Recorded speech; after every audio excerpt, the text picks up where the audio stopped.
Was it hard for you to move? At the age of 17, although I was still young, I felt quite driven to make an album and excited by the idea of putting all of my time into a project like that. I definitely found it hard to leave some of my friends and, of course, my family. But, you know, I Skyped them a lot, and I still do. And I guess the fact that I was moving there with a purpose made it easier rather than just moving without any kind of real motivation, you know. What did you start off with? When you came to Australia, what did you have music-wise? Did you have an idea where you wanted to go, or was it just from scratch and just, well, figure it out? When I first moved to Australia, I had a lot of songs already that I thought would make it on the album, but it turned out that I pretty much rewrote everything. Yeah. My manager set me up with a Pro Tools rig at home, so I was discovering how to make music on the computer for the first time, and also, you know, on 8-tracks recorders where I could layer my voice and get away from just writing on the guitar. So what did this do to you? This experience of working with Pro Tools?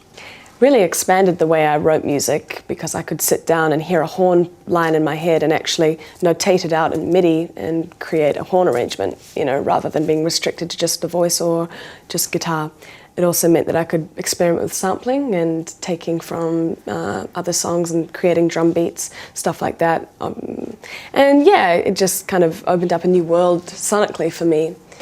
There are still days when I will sit down and write on guitar, but I think there's something exciting about making music in the modern age when you have so many electronics to be inspired by and different kind of sounds that are so accessible on the computer in a program like Logic or Pro Tools. And, yeah. Yeah.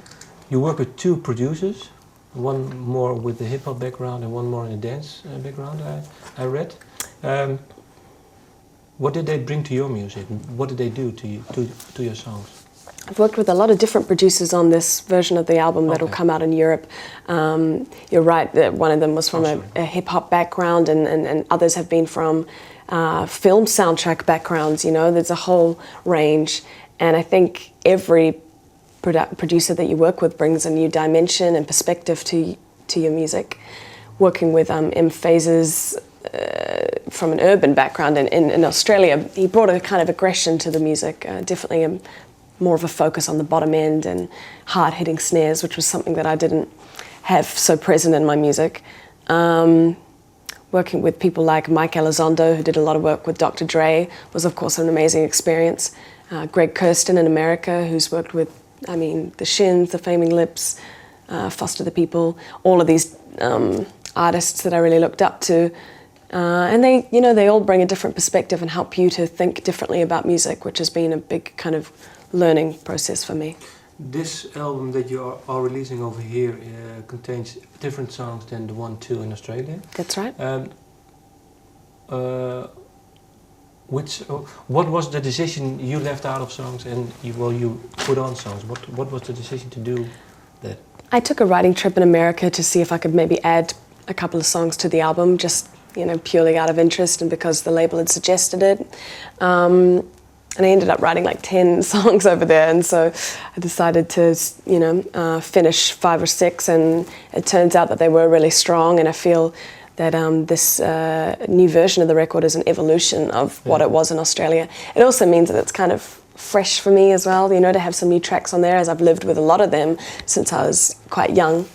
You know, with the internet nowadays, any songs that don't make it on, you know, this record will come out in some format, so there's not that sense of being so attached to everything, because, you know, we live in a world now where we can just, you know, distribute songs so much more easily. So, yeah, I'm really excited to share these new tracks with Europe and America, because they're just as new and exciting for me. Yeah, sounds good.